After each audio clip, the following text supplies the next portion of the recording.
The polarizing angle of glass is 57 degree. A ray of light which is incident at this angle will have an angle of refraction as. ಇದನ್ನ interface ಅಂತ ತಗೊಳ್ಳೋಣ. ಇಲ್ಲಿ ಅವ್ರು ಏನು ಹೇಳ್ತಾ ಇದ್ದಾರೆ ಅಂದರೆ angle of incidence is equal to polarising angle ಅಂತ ಹೇಳ್ತಾ ಇದ್ದಾರೆ. ಹಾಗಾಗಿ ಒಂದು ರೇನ ನಾನು ಈ ಥರ ಬರ್ಕೊಳ್ತಾ ಇದ್ದೀನಿ. ಆಂಗಲ್ ಆಫ್ ಇನ್ಸಿಡೆನ್ಸ್ನ ನಾವಿಲ್ಲಿ 57 ಡಿಗ್ರಿ ಅಂತ ತೋರಿಸ್ಬೇಕಾಗಿದೆ. ನಿಮ್ಗೆ ಗೊತ್ತಿದೆ part of the ray is also going to get reflected. So angle of reflection ಏನು ಬರಬೇಕು 57 degree by the laws of reflection. Polarising angle ಅಲ್ಲಿ ಇನ್ಸಿಡೆಂಟ್ ಮಾಡಿದಾಗ ಆಂಗಲ್ ಬಿಟ್ವೀನ್ ರಿಫ್ಲೆಕ್ಟೆಡ್ ರೇ ಮತ್ತು ರಿಫ್ರಾಕ್ಟೆಡ್ ರೇ ಏನಿರುತ್ತೆ 90 ಡಿಗ್ರಿ ಅಂತ ಕಾನ್ಸೆಪ್ಚುಲಿ ನಮಗೆ ಗೊತ್ತಿದೆ. ಈಗ ಅವ್ರು ಪ್ರಶ್ನೆ ಮಾಡ್ತಿರೋದೇನು ಆಂಗಲ್ ಆಫ್ ರಿಫ್ರಾಕ್ಷನ್ ಏನಾಗಿರುತ್ತೆ ಅಂತ ಕೇಳ್ತಾ ಇದ್ದಾರೆ. ಡಯಾಗ್ರಾಮ್ನ ಗಮನಿಸಿ, ಇದು ಸ್ಟ್ರೈಟ್ ಲೈನ್ ಇದೆ. ಸೊ ಇಲ್ಲಿ ಅದರ ಆಂಗಲ್ ಎಷ್ಟು ಬರಬೇಕು 180 ಡಿಗ್ರಿ. ಮತ್ತೆ ಡಯಾಗ್ರಾಮ್ ಅಲ್ಲಿ ನಮ್ಗೇನು ಗೊತ್ತಾಗ್ತಾ ಇದೆ 57 degree plus 90 degree plus r ಏನಾಗಿರುತ್ತೆ 180 ಡಿಗ್ರಿ. ಹಾಗಿದ್ರೆ ಆರ್ ಎಷ್ಟಾಗಿರುತ್ತೆ 33 ಡಿಗ್ರಿ ಆಗಿರುತ್ತೆ. ಹಾಗಾಗಿ ಸರಿಯಾದ ಆಯ್ಕೆ option B. Light of two different frequencies whose photons have energies 1 electron volt and 2.5 electron volt respectively successfully illuminate a metallic surface whose work function is 0.5 electron volt. Ratio of maximum speeds of emitted electrons will be. ಇಲ್ಲಿ maximum kinetic energy of released photoelectrons ಏನಾಗಿರುತ್ತೆ energy of the incident radiation minus work function ಆಗಿರುತ್ತೆ. ಈಗ ನಾನು K1/K2 ಅಂತ ತಗೊಳ್ತಾ ಇದ್ದೀನಿ. ಇಲ್ಲಿ ಮೊದಲನೇದಕ್ಕೆ ನಾವು ಯಾವ ಫೋಟಾನ್ನ ಇನ್ಸಿಡೆಂಟ್ ಮಾಡ್ತಾ ಇದ್ದೀವಿ 1 ಮೈನಸ್ ವರ್ಕ್ ಫಂಕ್ಷನ್ ಎಷ್ಟಿದೆ 0.5. ಎರಡನೇ ಮೆಟಾಲಿಕ್ ಸರ್ಫೇಸ್ಗೆ ಇನ್ಸಿಡೆಂಟ್ ಆಗ್ತಾ ಇರೋ ಫೋಟಾನಿನ ಎನರ್ಜಿ ಎಷ್ಟಿದೆ 2.5 ಮತ್ತೆ ವರ್ಕ್ ಫಂಕ್ಷನ್ ಸೇಮ್ ಇದೆ 0.5. ಇದನ್ನು ಸಾಲ್ವ್ ಮಾಡಿದ್ರೆ ನಮಗೆ 0.5 ಡಿವೈಡೆಡ್ ಬೈ 2 ಅಂತ ಗೊತ್ತಾಗ್ತಾ ಇದೆ. ಬಟ್ ಕೈನೆಟಿಕ್ ಎನರ್ಜಿ ಏನಿದೆ ಅದು ಎಲೆಕ್ಟ್ರಾನ್ ವೋಲ್ಟ್ ಅಲ್ಲಿ ಇದೆ ಇದು. Okay, so electron volt by electron volt cancel ಆಗಿ ನಮಗೆ ಯೂನಿಟ್ಸ್ ಬರೋದಿಲ್ಲ. So this is the final ratio of kinetic energy ಆಯಿತು. ಈಗ kinetic energy is directly proportional to speed squared. ಹಾಗಾಗಿ ಇದನ್ನು ಈ ತರ ಬರ್ಕೊಳ್ಬೋದು ನಾನು. ಸೊ ಇದನ್ನ ಈ ತರ ಬರ್ಕೊಳ್ತೀನಿ. ಹಾಗಿದ್ರೆ V1/V2 ಏನಾಗುತ್ತೆ ನಾನು ಸೊ ಮೊದಲಲ್ಲಿ ಏನಾಗಿತ್ತು 0.5/2 ಇತ್ತಲ್ವಾ, 0.5/2ನ ನಾನು 0.25 ಅಂತ ಬರ್ಕೊಳ್ಬೋದು. 0.25/1. ಸೊ ಇದಕ್ಕೆ ನಾನು ರೂಟ್ ಹಾಕಬೇಕಾಗಿದೆ. ಸೊ ರೂಟ್ ಹಾಕಿದ್ರೆ ನನಗೆ ಏನಂತ ಮಾಹಿತಿ ಗೊತ್ತಾಗ್ತಾ ಇದೆ V1/V2 is equal to 0.5/1. So 0.5/1 ನಾನು 1:2 ಅಂತ ತಗೊಳ್ಬೋದು. ಹಾಗಾಗಿ ಸರಿಯಾದ ಆಯ್ಕೆ option C. Find the de Broglie wavelength of an electron with kinetic energy of 120 electron volt. Kinetic energy for proton ಆಗಿರಲಿ ಎಲೆಕ್ಟ್ರಾನ್ ಆಗಿರಲಿ ಇನ್ ಟರ್ಮ್ಸ್ ಆಫ್ ಎಲೆಕ್ಟ್ರಾನ್ ವೋಲ್ಟ್ ಅಲ್ಲಿ ನಾವು ಎಕ್ಸ್ಪ್ರೆಸ್ ಮಾಡಿದ್ರೆ ಕರೆಸ್ಪಾಂಡಿಂಗ್ ಆಕ್ಸಲರೇಟಿಂಗ್ ಪೊಟೆನ್ಷಿಯಲ್ ಎಷ್ಟು ಬರುತ್ತೆ ಅನ್ನೋದಕ್ಕೆ ಈ ಫಾರ್ಮುಲಾನ ನಾವು ಯೂಸ್ ಮಾಡಬಹುದು. ಏನಿದೆ ಫಾರ್ಮುಲಾ ನೋಡ್ಕೊಳ್ಳಿ. Kinetic energy in electron volt is equal to accelerating potential in volts. ಅಂದ್ರೆ ನಂಬರ್ ಸೇಮ್ ಇರುತ್ತೆ, ಓನ್ಲಿ ಯೂನಿಟ್ಸ್ ಚೇಂಜ್ ಆಗುತ್ತೆ. ಅಂದ್ರೆ ಇಲ್ಲಿ ನನಗೆ ಆಕ್ಸಲರೇಟಿಂಗ್ ಪೊಟೆನ್ಷಿಯಲ್ಗೆ ಏನಂತ ಮಾಹಿತಿ ಸಿಗ್ತಾ ಇದೆ 120 ವೋಲ್ಟ್ಸ್. ಈಗ ಡಿ ಬ್ರಾಯ್ ವೇವ್ ಲೆಂತ್ ನ in terms of accelerating potential ಬರೆಯೋದಾದ್ರೆ ಏನ್ ಫಾರ್ಮುಲಾ ಗೊತ್ತಿದೆ ನಮಗೆ h/√2m/qv. ಇಲ್ಲಿ q ಅನ್ನೋದು charge of the particle, m ಅನ್ನೋದು mass of the particle, h ಅನ್ನೋದು ಪ್ಲಾಂಕ್ಸ್ ಕಾನ್ಸ್ಟೆಂಟ್. ಈಗ ಇಲ್ಲಿ ಪರ್ಟಿಕ್ಯುಲರ್ ಆಗಿ ಎಲೆಕ್ಟ್ರಾನ್ ಅಂತ ಕೊಟ್ಟಿರೋದ್ರಿಂದ ನಾನು ಏನಂತ ಬರ್ಕೊಳ್ಬೋದು ನೋಡಿ h/√2 mass of electron into e into 1/√v. ಯಾಕೆ ಈ ತರ ಬರ್ಕೊಳ್ತಾ ಇದ್ದೀನಿ ಅಂದ್ರೆ ಇದ್ರ ವ್ಯಾಲ್ಯೂಸ್ನ ನಾವು ಕಾನ್ಸ್ಟೆಂಟ್ ಆಗಿರೋದ್ರಿಂದ ನೆನಪಲ್ಲಿ ಇಡ್ಬೋದು. NCERT ಟೆಕ್ಸ್ಟ್ ಬುಕ್ ಅಲ್ಲೂ ಅದನ್ನು ಕೊಟ್ಬಿಟ್ಟಿದ್ದಾರೆ. ಅದ್ರ ವ್ಯಾಲ್ಯೂ ಎಷ್ಟು ಬರುತ್ತೆ ಅಂದ್ರೆ 1.23 ಇಂಟು 10⁻⁻9 ಬರ್ತದೆ. ಇನ್ನು ಉಳ್ಕೊಂಡಿರೋದು /√v ಮಾತ್ರ. ಸೊ ಇದನ್ನ ನಾವು ಶಾರ್ಟ್ ಕಟ್ ಫಾರ್ಮುಲಾ ಆಗಿ ನಾವು ಯೂಸ್ ಮಾಡ್ಬೋದು. ಬಟ್ ರಿಮೆಂಬರ್ ಪ್ರೋಟಾನ್ ಕೊಟ್ರೆ ಇದು ಫಾರ್ಮುಲಾ ವರ್ಕೌಟ್ ಆಗಲ್ಲ. ಯಾಕೆಂದ್ರೆ ಮಾಸ್ ಆಫ್ ಎಲೆಕ್ಟ್ರಾನ್ ನಾವು ಇಲ್ಲಿ ಸಬ್ಸ್ಟಿಟ್ಯೂಟ್ ಮಾಡಿ ತಗೊಂಡಿರೋ ಫಾರ್ಮುಲಾ ಇದು. ಸೊ ಈಗ ನಾವು ಸಬ್ಸ್ಟಿಟ್ಯೂಟ್ ಮಾಡ್ತಾ ಬರೋಣ. 1.23 into 10 to the power minus 9 divided by root of 120 ಅಂತ ಬರೀಬೇಕು.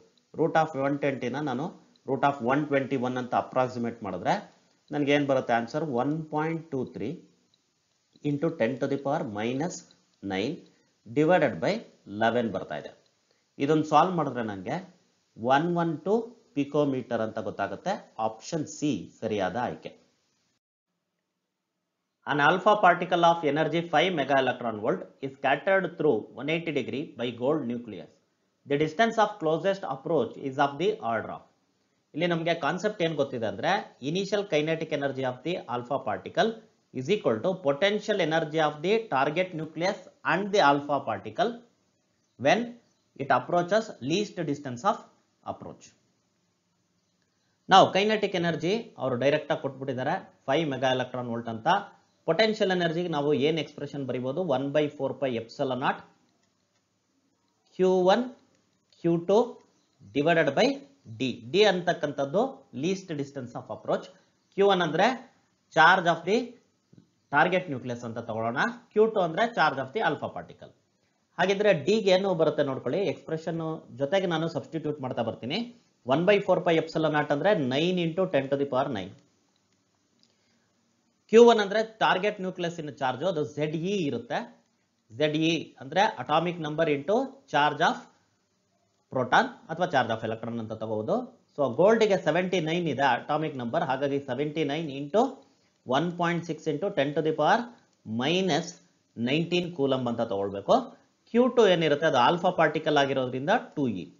ಸೊ ಇದು 2 into 10 to the power minus 19 into 1.6. So divided by K. ಈ ಕೆ ಈ ಕಡೆ ಬಂದಿದೆ, ಡಿ ಈ ಕಡೆ ಬಂದಿದೆ. ಸೊ ಕೆ ಕೈನೆಟಿಕ್ ಎನರ್ಜಿ ಎಷ್ಟಿರುತ್ತೆ? 5 ಇಂಟು ಮೆಗಾ. ಮೆಗಾ ಅಂದರೆ 10⁶. ಎಲೆಕ್ಟ್ರಾನ್ ವೋಲ್ಟನ್ನು ನಾನು ಜೋಲ್ಸಿ ಕನ್ವರ್ಟ್ ಮಾಡಬೇಕು. ಕನ್ವರ್ಷನ್ ಫ್ಯಾಕ್ಟರ್ ಏನಿರುತ್ತೆ? Into 1.6 into 10 to the power minus 19. So ಈಗ 1.6 into 10 to the power minus 19, ಇಲ್ಲೊಂದು 1.6 into 10 to the power minus 19 cancel ಆಯಿತು. ಈ 79 ಏನಿದೆ ಅದನ್ನು ಅಪ್ರಾಕ್ಸಿಮೇಟ್ಲಿ 80 ಅಂತ ಅನ್ಕೊಳ್ಳೋಣ, ಬೇಗ ಸಾಲ್ವ್ ಆಗುತ್ತೆ. 5 1s 5 6s ಅಲ್ಲಿಗೆ 5 16s 80 ಆಯಿತು. ಸೊ ಇನ್ನು ಉಳಿದಿರೋದೆಲ್ಲ ಈಗ ಕ್ಯಾಲ್ಕುಲೇಟ್ ಮಾಡ್ತಾ ಬರ್ತಾ ಇದ್ದೀನಿ. 9 ಇಂಟು 16 ಇಂಟು 2 ಇಂಟು 1.6 ಪವರ್ಸ್ ನೋಡ್ಕೊಳ್ಳಿ. 10 power minus 19, 10 power plus 9 ಇದೆ, 10 power minus 10 ಆಯಿತು. 10 power 6 ಮೇಲೆ ಬಂದರೆ 10 power minus 6 ಆಯಿತು. ಹಾಗಾಗಿ 10 power minus 16 ಮೀಟರ್ಸ್ ಅಂತ ಇದೆ.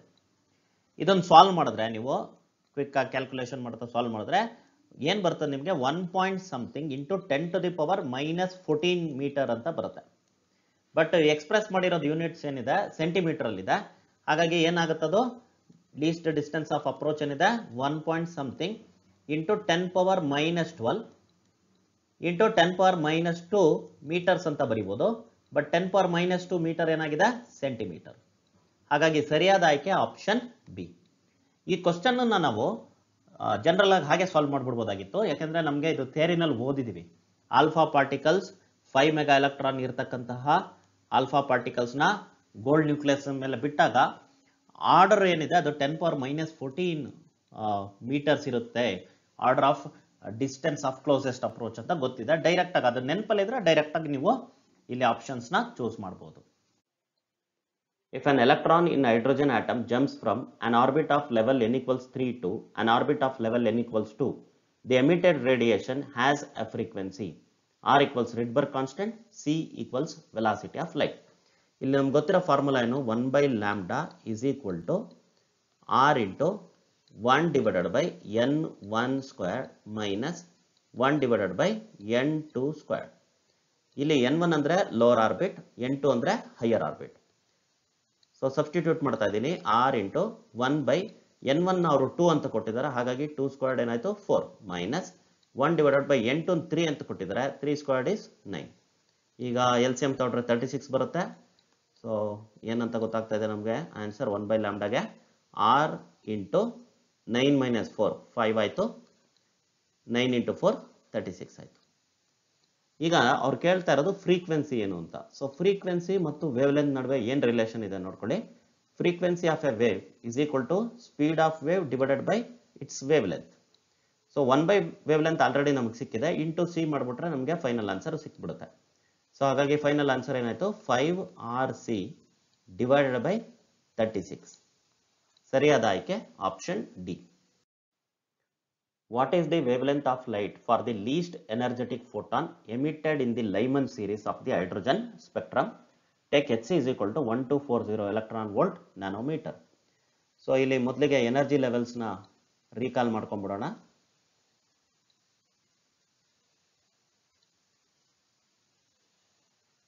ಫಸ್ಟ್ ಆರ್ಬಿಟ್ ಅಲ್ಲಿ ಎಲೆಕ್ಟ್ರಾನ್ ಇದ್ರೆ ಹೈಡ್ರೋಜನ್ ಆಟಮ್ ಅಲ್ಲಿ ಅದಕ್ಕೆ ಎನರ್ಜಿ ಎಷ್ಟಿರುತ್ತೆ 13.6 ಎಲೆಕ್ಟ್ರಾನ್ ವೋಲ್ಟ್. ಅದೇ ಸೆಕೆಂಡ್ ಆರ್ಬಿಟಲ್ ಇದ್ರೆ -3.4. ಥರ್ಡ್ ಆರ್ಬಿಟಲ್ ಇದ್ರೆ electron -1.51 electron volt. Fourth orbital ಇದ್ರೆ -0.85 ಎಲೆಕ್ಟ್ರಾನ್ ವೋಲ್ಟ್. ಈಗ ಲೈಮನ್ ಸೀರೀಸ್ ಅಂತ ಹೇಳ್ತಾ ಇದ್ದಾರೆ, ಹಾಗಾಗಿ ಫೈನಲ್ ಆಗಿ ಯಾವ ಆರ್ಬಿಟಿಗೆ ಬರಬೇಕು, ಅದು ಫಸ್ಟ್ ಆರ್ಬಿಟಿಗೆ ಬರಬೇಕು. ಮಿನಿಮಮ್ ಎನರ್ಜಿ ಅಂತ ಹೇಳ್ತಾ ಇದ್ದಾರೆ, ಅದರ ಅರ್ಥ ಏನು, ಇಮಿಡಿಯೇಟ್ ಹೈಯರ್ ಆರ್ಬಿಟ್ ಇಂದ corresponding orbit of the series ಬರಬೇಕು. ಅಂದ್ರೆ ಈ ಕೇಸಲ್ಲಿ ಅದು ಸೆಕೆಂಡ್ ಆರ್ಬಿಟ್ ಇಂದ ಫಸ್ಟ್ ಆರ್ಬಿಟಿಗೆ ಬರಬೇಕು ಎಲೆಕ್ಟ್ರಾನ್. ಅವಾಗ ಒಂದು ಫೋಟಾನ್ ರಿಲೀಸ್ ಆಗುತ್ತೆ. ಆ ಫೋಟಾನ್ ಇನ್ ಎನರ್ಜಿ ಮಿನಿಮಮ್ ಇರುತ್ತೆ. ಆದ್ರೆ ಎನರ್ಜಿ ಗೊತ್ತಾಗಬೇಕು ಅಂದ್ರೆ ನಾನೇನ್ ಮಾಡಬೇಕು, energy difference in the energy levels ಮಾಡಬೇಕಾಗತ್ತೆ. ಸೊ ಆನ್ಸರ್ ಏನಂತ ಗೊತ್ತಾಗುತ್ತೆ ನಮಗೆ 13.6 ಮೈನಸ್ 3.4. ಸಾಲ್ವ್ ಮಾಡಿದ್ರೆ ಆನ್ಸರ್ 10.2 ಎಲೆಕ್ಟ್ರಾನ್ ವೋಲ್ಟ್ ಅಂತ ಗೊತ್ತಾಗುತ್ತೆ. ಈಗ ನಮಗೆ ವೇವ್ ಲೆಂತ್ ಕೇಳ್ತಾ ಇದ್ದಾರೆ. ವೇವ್ ಲೆಂತ್ ಏನಂತ ಗೊತ್ತಿದೆ ನಮಗೆ, Hc divided by E. Hc ಏನಂತ ಕೊಟ್ಟಿದ್ದಾರೆ 1240 ಎಲೆಕ್ಟ್ರಾನ್ ವೋಲ್ಟ್ ನ್ಯಾನೋಮೀಟರ್. ಈಗ energy in electron volt substitute ಮಾಡ್ತಾ ಇದ್ದೀನಿ, 10.2 electron volt. Electron volt cancel ಆಯ್ತು. ಇಲ್ಲಿ 10.2 ನಾನು 10 ಅಂತ ಅಪ್ರಾಕ್ಸಿಮೇಟ್ ಮಾಡ್ತಾ ಇದ್ದೀನಿ ಬೇಗ ಸಾಲ್ವ್ ಮಾಡೋಕ್ಕೆ. 124 ನ್ಯಾನೋಮೀಟರ್ ಅಂತ ಗೊತ್ತಾಗ್ತಾ ಇದೆ, ಬಟ್ ಆಕ್ಚುಲಿ ಇದಕ್ಕಿಂತ ಚೂರ್ ವ್ಯಾಲ್ಯೂ ಕಡಿಮೆ ಬರಬೇಕು. ಸೊ ಆಪ್ಷನ್ಸ್ ನೋಡಿದ್ರೆ ನನಗೆ ಸರಿಯಾದ ಆಯ್ಕೆ ಆಪ್ಷನ್ ಸಿ ಅಂತ ಗೊತ್ತಾಗ್ತಾ ಇದೆ. A nucleus at rest splits into two nuclear parts having radii in the ratio 1:2. Their velocities are in the ratio. ಇಲ್ಲಿ ಪ್ರಾಡಕ್ಟ್ ನ್ಯೂಕ್ಲಿಯೈ ಏನ್ ಬರುತ್ತೆ ಅದರ ರೇಡಿಯಸ್ ರೇಷಿಯೋನ 1:2 ಅಂತ ಕೊಟ್ಟಿದ್ದಾರೆ. ನಮ್ಗೆ ಏನ್ ಕಾನ್ಸೆಪ್ಟ್ ಗೊತ್ತಿದೆ ಅಂದ್ರೆ density of all nuclei is almost constant ಅಂತ ಗೊತ್ತಿದೆ. ಹಾಗಾಗಿ ಮಾಸ್ ಏನಿದೆ ನ್ಯೂಕ್ಲಿಯೈದು ಅದು directly proportional to radius cube. ಅಂದ್ರೆ mass is directly proportional to volume ಆಗುತ್ತೆ. ವಾಲ್ಯೂಮ್ ಅಂದ್ರೆ 4/3 ಪೈ ಆರ್ ಕ್ಯೂಬ್ ಬರುತ್ತೆ. ಹಾಗಾಗಿ mass is directly proportional to R cube ಅಂತ ನಾನು ಬರ್ಕೊಳ್ಬಹುದು. ಇದರಿಂದ ನಮ್ಗೇನ್ ಗೊತ್ತಾಗುತ್ತೆ, ಪ್ರಾಡಕ್ಟ್ ನ್ಯೂಕ್ಲಿಯೈ ಇರುತ್ತಲ್ಲ ಅದರ ಮಾಸ್ ರೇಷಿಯೋ ಏನಾಗಿರುತ್ತೆ ಅಂತ ತಿಳ್ಕೊಳ್ಬಹುದು. ಸೊ ಅದೇನು R1 divided by R2 whole cube ಆಯ್ತು. ಸಬ್ಸ್ಟಿಟ್ಯೂಟ್ ಮಾಡಿದ್ರೆ 1/2 ಹೋಲ್ ಕ್ಯೂಬ್ ಆಯ್ತು. ಸೊ ಫೈನಲ್ ಆನ್ಸರ್ ನನಗೆ 1/8 ಅಂತ ಗೊತ್ತಾಗ್ತಾ ಇದೆ. ಸೊ ಈಗ ರೆಸ್ಟ್ ಅಲ್ಲಿ ಇತ್ತು ಮುಂಚೆ, ಡಿ ಕೆ ಆಗೋಕ್ಕಿಂತ ಮುಂಚೆ ಅದು ರೆಸ್ಟ್ ಅಲ್ಲಿ ಇತ್ತು. ಸೊ ಅದರ ಲೀನಿಯರ್ ಮೊಮೆಂಟಮ್ 0 ಇರುತ್ತೆ. ಡಿ ಕೆ ಆದ ನಂತರನೂ ನಮಗೆ ಲೀನಿಯರ್ ಮೊಮೆಂಟಮ್ 0 ಬರಬೇಕು, ಯಾಕೆಂದ್ರೆ ಯಾವುದೇ ರೀತಿ ಎಕ್ಸ್ಟರ್ನಲ್ ಫೋರ್ಸ್ ಆಕ್ಟ್ ಆಗ್ತಾ ಇರಲ್ಲ. ಸೊ ಒಂದು ಪಾರ್ಟಿಕಲ್ ಈ ಕಡೆಗೆ ಫ್ಲೈ ಆಫ್ ಆದ್ರೆ ಅಂದ್ರೆ ಲೆಫ್ಟ್ ಸೈಡಿಗೆ ಅಂತ ಅನ್ಕೊಳ್ಳೋಣ, ಅದರ ಲೀನಿಯರ್ ಮೊಮೆಂಟಮ್ m1 ಇರುತ್ತೆ ಅಂತ ಗೊತ್ತಿದೆ ನಮಗೆ. ನೆಕ್ಸ್ಟ್ ಇನ್ನೊಂದು ಪಾರ್ಟಿಕಲ್ ಏನಿದೆ ಅದು ರೈಟ್ ಸೈಡಿಗೆ ಫ್ಲೈ ಆಫ್ ಆಗಬೇಕು with linear momentum m2 b2. ಇವೆರಡನ್ನ ಆಡ್ ಮಾಡಿದ್ರೆ ವೆಕ್ಟರ್ ಸಮ್ ಮಾಡಿದ್ರೆ ನನಗೆ ಮತ್ತೆ ಆನ್ಸರ್ 0 ಬರಬೇಕು. ಸೊ ಅದರ ಅರ್ಥ ಏನು, magnitude wise they are same. ನಾನು ಏನಂತ ಬರ್ಕೊಳ್ಬೋದು, m1 v1 is equal to m2 v2. So ಹಾಗಿದ್ರೆ ವೆಲಾಸಿಟಿ ರೇಷಿಯೋ ಏನು ಬರುತ್ತೆ ನೋಡಿ, v1 divided by v2 is equal to m2 by m1. m1 by m2 already ನಮಗೆ 1/8 ಅಂತ ಗೊತ್ತಾಗಿದೆ. ಹಾಗಾಗಿ m2 ಬೈ m1 8/1. ಸರಿಯಾದ ಆಯ್ಕೆ option A. The half life of radioactive substance is 20 minutes. The time taken between 50% decay and 87.5% decay of the substance will be. ಈಗ sample prepare ಮಾಡಿದಾಗ time equal 0 ಆಗಿರುತ್ತೆ. 100% nuclei ಹಾಗೆ ಇರುತ್ತೆ, 0% ಡಿಕೆ ಆಗಿರುತ್ತೆ. ಅದೇ one half life ಆದ್ರೆ, one half life ಅಂದ್ರೆ ಇಲ್ಲಿ 20 minutes ಅಂತ ಗೊತ್ತಿದೆ ನಮಗೆ.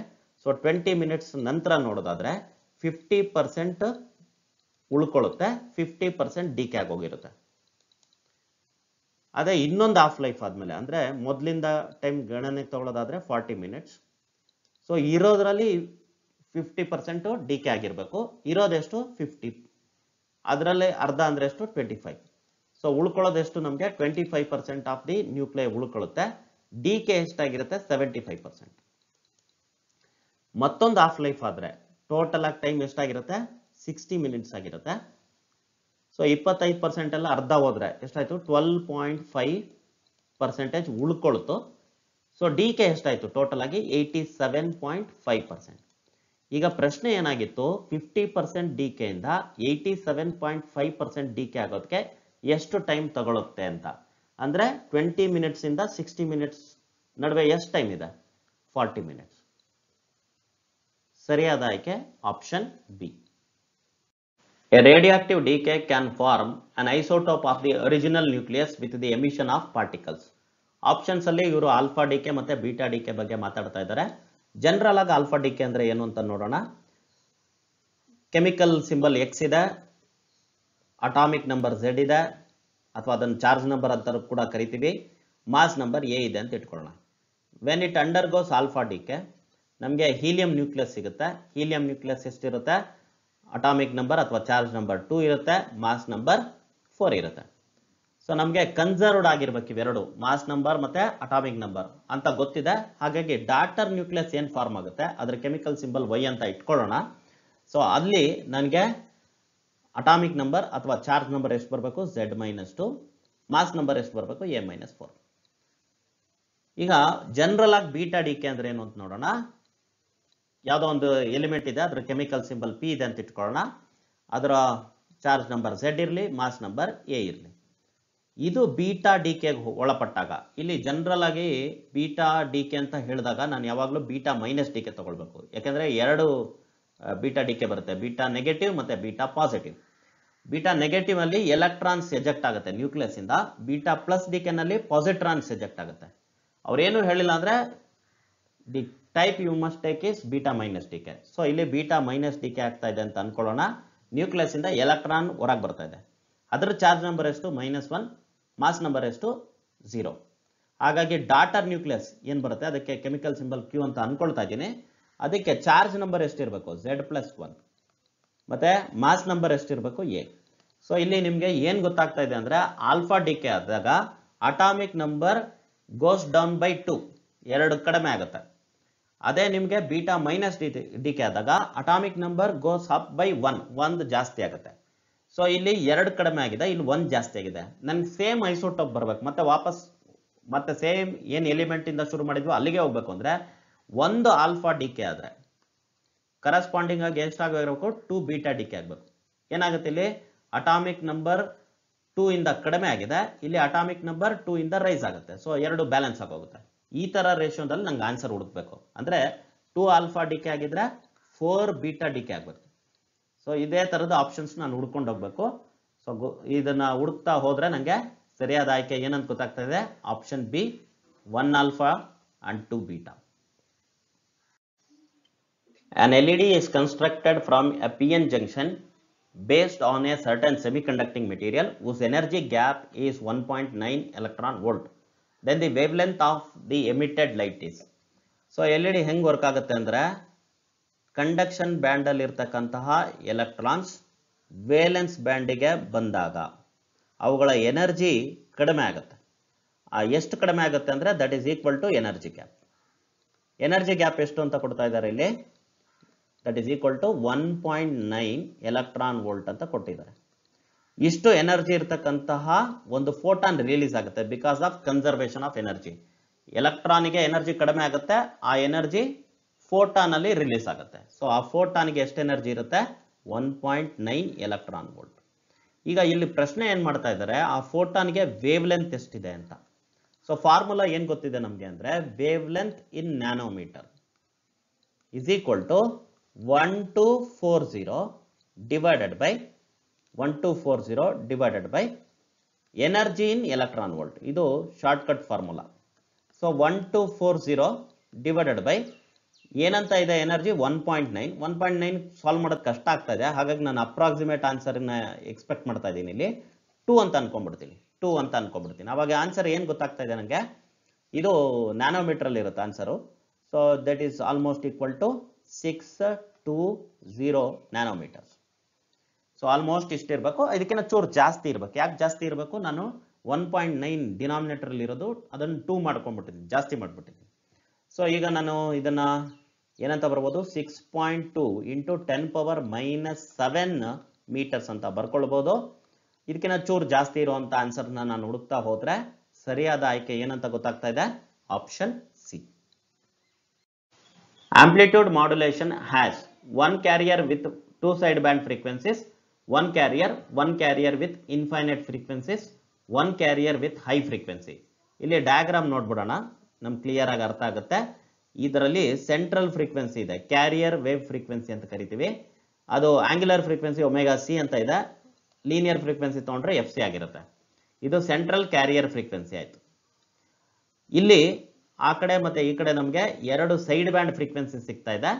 ಕಡಿಮೆ ಫ್ರೀಕ್ವೆನ್ಸಿ ಇರೋದನ್ನ ಲೋವರ್ ಸೈಡ್ ಬ್ಯಾಂಡ್ ಅಂತ ಕರಿತೀವಿ, ಜಾಸ್ತಿ ಫ್ರೀಕ್ವೆನ್ಸಿ ಇರೋದನ್ನ ಅಪ್ಪರ್ ಸೈಡ್ ಬ್ಯಾಂಡ್ ಅಂತ ಕರಿತೀವಿ. ಸೊ ಹಾಗಾಗಿ ಸರಿಯಾದ ಆಯ್ಕೆ ಇಲ್ಲೇನಾಗ್ತಾ ಇದೆ, ಆಪ್ಷನ್ ಎ.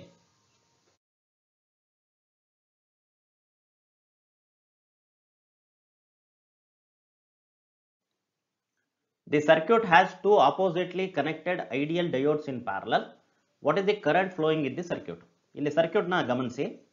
ಡಯೋಡ್ D1 ಏನಿದೆ ಅದು ಫಾರ್ವರ್ಡ್ ಬಯಾಸ್ ಆಗಿದೆ. ಹೇಗೆ ಗೊತ್ತಾಗ್ತಾ ಇದೆ ಫಾರ್ವರ್ಡ್ ಬಯಾಸ್ ಅಂತ, P type of the diode positive terminal of the battery connect ಆಗಿದೆ, N type of the diode negative terminal of the battery connect ಆಗಿದೆ. ಐಡಿಯಲಿ ಡಯೋಡ್ ರೆಸಿಸ್ಟೆನ್ಸ್ ಏನಾಗುತ್ತೆ ಇಲ್ಲಿ 0. ಮತ್ತೆ ಅದು ಹೇಗೆ ಐಡಿಯಲಿ ಬಿಹೇವ್ ಆಗುತ್ತೆ ಅಂದ್ರೆ ಶಾರ್ಟ್ ಸರ್ಕ್ಯೂಟ್ ಪಾತ್ರ ಬಿಹೇವ್ ಆಗುತ್ತೆ. ಅದೇ ನಾವು D2 ಬಗ್ಗೆ ಹೇಳೋದಾದ್ರೆ ಅದರ P type negative terminal connect ಆಗಿದೆ, N type positive terminal connect ಆಗಿದೆ. ಈ ತರ ಇದ್ದಾಗ resistance of the diode infinity ಇರುತ್ತೆ ಐಡಿಯಲಿ. ಮತ್ತೆ ಅದು ಐಡಿಯಲ್ ಅಪ್ರಾಕ್ಸಿಮೇಷನ್ ತಗೊಂಡಾಗ ಓಪನ್ ಸರ್ಕ್ಯೂಟ್ ತರ ಬಿಹೇವ್ ಮಾಡುತ್ತೆ, ಅಂದ್ರೆ ಕಂಡಕ್ಟಿಂಗ್ ಪಾತ್ ಅದು ಕೊಡೋದಿಲ್ಲ. ಸೊ ಈ ಬ್ರಾಂಚ್ ಏನಿದೆ ಅದು ಕಂಪ್ಲೀಟ್ಲಿ ಕ್ಯಾನ್ ಬಿ ಡಿಸ್ಕಾರ್ಡೆಡ್, ಯಾಕೆಂದ್ರೆ ಅಲ್ಲೇನು ಕರೆಂಟ್ ಫ್ಲೋ ಆಗಲ್ಲ. ಈಗ ನಮಗೆ ಸಿಂಗಲ್ ಲೂಪ್ ಇರ್ತಕ್ಕಂಥ ಸರ್ಕ್ಯೂಟ್ ಸಿಕ್ಕಿದೆ, ಅದರಲ್ಲಿ ಅವ್ರು ಕರೆಂಟ್ ಏನು ಅಂತ ಕೇಳ್ತಾ ಇದ್ದಾರೆ. ಕರೆಂಟ್ಗೆ ಏನು ಎಕ್ಸ್ಪ್ರೆಷನ್ ಇದೆ, ಟೋಟಲ್ ವೋಲ್ಟೇಜ್. ಆ ಲೂಪಲ್ಲಿ ಟೋಟಲ್ ವೋಲ್ಟೇಜ್ 12 ಇದೆ, divided by total resistance 3 ohm ಮತ್ತೆ 4 ಓಮ್ ಸೀರೀಸ್ ಅಲ್ಲಿ ಕನೆಕ್ಟ್ ಆಗಿದೆ, ಹಾಗಾಗಿ 7 ಓಮ್ ಆಯ್ತು. ಸಾಲ್ವ್ ಮಾಡಿದ್ರೆ ನಮಗೆ 1.71 ಆಂಪಿಯರ್ ಅಂತ ಗೊತ್ತಾಗ್ತಾ ಇದೆ. ಹಾಗಾಗಿ ಸರಿಯಾದ ಆಯ್ಕೆ option A. The input characteristics of a transistor in CE mode is the graph obtained by plotting. ಮೊದಲು ಸಿಇ ಮೋಡ್ ಕಾನ್ಫಿಗರೇಷನ್ ಹೇಗಿರುತ್ತೆ ಟ್ರಾನ್ಸಿಸ್ಟರ್ ನೋಡೋಣ. ಸೊ ಟ್ರಾನ್ಸಿಸ್ಟರಿನ ಎಮಿಟರ್ ಟರ್ಮಿನಲ್ ಏನಿದೆ ಅದು ಕಾಮನ್ ಆಗಿರುತ್ತೆ ಬೋತ್ ಇನ್ಪುಟ್ ಮತ್ತೆ ಔಟ್ಪುಟ್ಗೆ.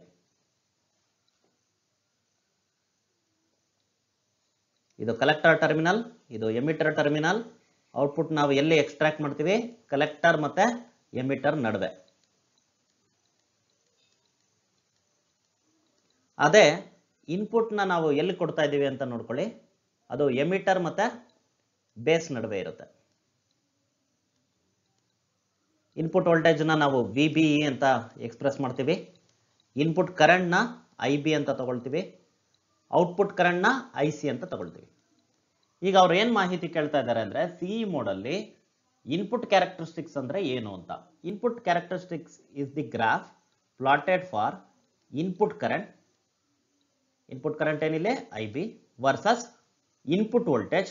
ಇನ್ಪುಟ್ ವೋಲ್ಟೇಜ್ ಏನಿಲ್ಲ VBE at constant output voltage. ಇಲ್ಲಿ ಏನ್ ಕಂಡೀಷನ್ ನಾವು ಯೂಸ್ ಮಾಡಬೇಕು, at constant output voltage. Output voltage ಏನಿಲ್ಲ VCE. ಹಾಗಾಗಿ ಸರಿಯಾದ ಆಯ್ಕೆ ಏನಾಗುತ್ತೆ ನೋಡಿ, IB against VBE at constant VCE, option A.